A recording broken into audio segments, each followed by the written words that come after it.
Hello दोस्तों, कैसे हैं आप लोग। हमारी आज की कहानी का नाम है थप्पड़ की कीमत। घर के सभी सदस्य बैठकर खाना खा रहे थे। बहू स्वाति सबको गरम गरम रोटियां सेक कर परोसती जा रही थी। तभी देवर सूरज घर में आया। उसके घर में आते ही सास ममता जी ने स्वाति को उसके लिए खाना परोसने के लिए कहा।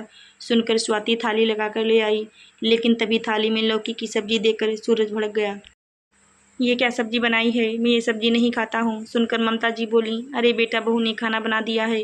उसे नहीं पता था कि तुमसे ये सब्जी नहीं खाते हो। आखिर वो इस घर में नहीं है, इसलिए आज तो यहीं खा लो। मम्मी, आपकी बहू नहीं है तो मैं क्यों खाऊं ये सब्जी।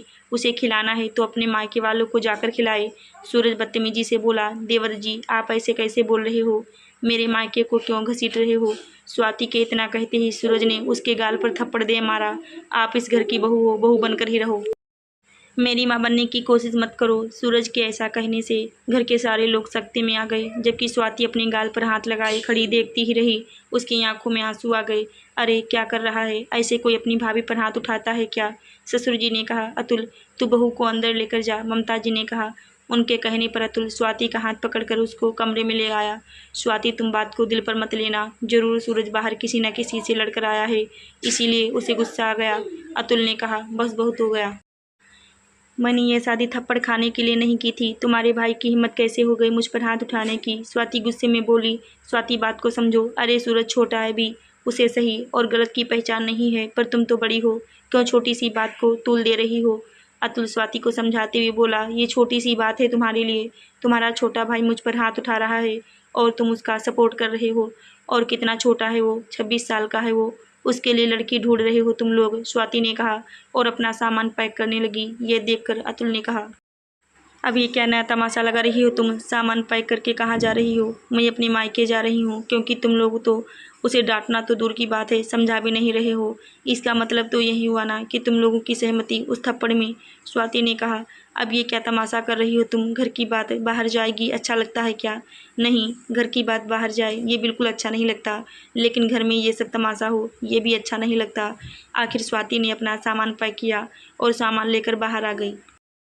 देवर सूरज अभी भी गुस्से में उसे घूर रहा था। उसे अपनी गलती का कोई पछतावा भी नहीं था, पर सास ममता भी उसे सामान के साथ देखकर बोली, बहू यह क्या कर रही है। तुझे पता है ना उसका गुस्सा कितना तेज है।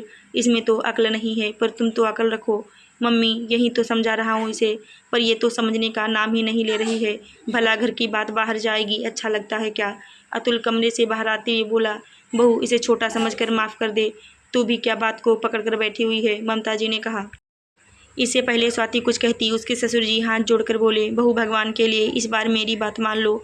अगर ये दोबारा ऐसी कोई हरकत करता है तो फिर तुम अपना निर्णय लेने के लिए बिल्कुल स्वतंत्र हो। सुनकर स्वाति सोच में पड़ गई। आखिर ससुर जी हाथ जोड़कर कह रहे थे। ये देखकर अतुल ने कहा, अब कम से कम पापा का मान तो रख लो। दोबारा ऐसा कुछ हो तो फिर देख लेना। आखिर सबके इतना कहने पर पता नहीं क्या सोचकर स्वाति अपने आप ही घर पर रुक गई। पर उस दिन के बाद से उसने देवर सूरज से बात करना छोड़ दिया। स्वाति की शादी 2 महीने पहले ही अतुल के साथ हुई थी। घर में सास ममता जी, ससुर रमेश जी, पति अतुल और देवर सूरज ही थे। छोटा सा परिवार था, पर देवर सूरज बहुत ही गुस्सैल मिजाज का था। ये बात तो अतुल ने भी कही थी कि सूरज का अपने गुस्से पर काबू नहीं था। गुस्से में वो किसी को कुछ भी कहना शुरू कर देता था, लेकिन वो स्वाति पर हाथ उठा देगा, इसकी किसी को भी उम्मीद नहीं थी। पर घर वाले उसकी हरकत पर ऐसी लीपापोती करेंगे, इसकी स्वाति को उम्मीद नहीं थी। बाहर किसी से भी लड़कर आया हो, लेकिन घर में आकर इस तरह से गुस्सा निकालना कहाँ तक सही है। खैर, अब स्वाति सूरज से दूर रहना ही पसंद करती थी। सूरज को खाना परोसने तक का काम भी खुद ममता जी ही करती थी। इस घटना को ज़्यादा से ज़्यादा 20 दिन ही बीते होंगे कि सूरज का बाहर किसी से पैसों के लेन देन को लेकर झगड़ा हो गया। घर आया तो आते ही बाहर अतुल की कार खड़ी दिखी। बस उसने घर में आते ही अतुल से झगड़ा शुरू कर दिया कि तूने कार गलत खड़ी की है, मुझे तुमसे कोई बात नहीं करनी है। छोटी सी बात का बतंगड़ बना रहा है, बाहर दूसरों से लड़कर आ जाता है और यहाँ घर की शांति भंग करता है। अतुल ने भी गुस्से में कह दिया। ये सुनकर सूरज ने गुस्से में उसका कॉलर पकड़ लिया। ये देखकर ममता जी और स्वाति ने आकर अतुल को सूरज से छुड़वाया। तब स्वाति ने कहा, अब भी छोटा बच्चा समझकर माफ़ करना है या कुछ निर्णय भी लेना है। तुम्हें रहना है तो तुम रहो इस घर में, मैं नहीं रहूँगी। हमारा कोई मान सम्मान नहीं है क्या। छोटा भाई अपने भाई भाभी तक पर हाथ उठा देता है, आखिर कब तक बर्दाश्त करें। अरे बहू, क्यों मेरे बेटी को भड़का रही है। गुस्से में कॉलर ही पकड़ा है, कोई हाथ नहीं उठाया उसने उस पर जो भाई को भाई के खिलाफ कर रही है। ममता दी ने कहा, मम्मी अब और क्या बाकी था? अतुल ने कहा, आखिर आज स्वाति की बात का अतुल ने भी कोई जवाब नहीं दिया और स्वाति के साथ वो उसी समय अलग हो गया। उस दिन तो वो स्वाति के साथ अपने दोस्त के घर रुका और फिर दूसरे दिन किराए का कमरा देखकर वहाँ शिफ्ट हो गया।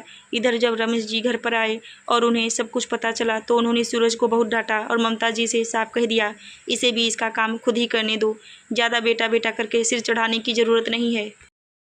जब आटे दाल का भाव पता चलेगा तो अपने आप अपने गुस्से को कंट्रोल करना सीख जाएगा। जब सब कुछ तैयार हाथ में मिलता है ना, तब इंसान नखरेबाजी करता है। जब खुद करना पड़ेगा ना, तब पता चलेगा। उसके बाद रमेश जी अतुल और स्वाति के पास गए और उनसे कहा, बेटा मैं तुम्हें लेने नहीं आया हूँ, तुम कुछ दिन किराए के कमरे में ही रहो, करने दो उन दोनों माँ बेटे को अपने आप सब कुछ। जब अकल ठिकाने आ जाएगी तो खुद तुम्हें लेने आ जाएंगे। आखिर 2-3 महीने होते होते सूरज को भी अपनी गलती का एहसास होने लगा था। अब वो भी अतुल और स्वाति के घर पर आने लगा था। उसने अपने किए की माफ़ी भी मांगी। जब घर वापस जाने की बात आई तब अतुल और स्वाति ने निर्णय लिया कि वो उस घर में ज़रूर जाएंगे, लेकिन रसोई अलग ही होगी। आखिर अपना सम्मान बनाए रखना भी ज़रूरी है। आशा करती हूँ दोस्तों आपको हमारी कहानी ज़रूर अच्छी लगी होगी। धन्यवाद।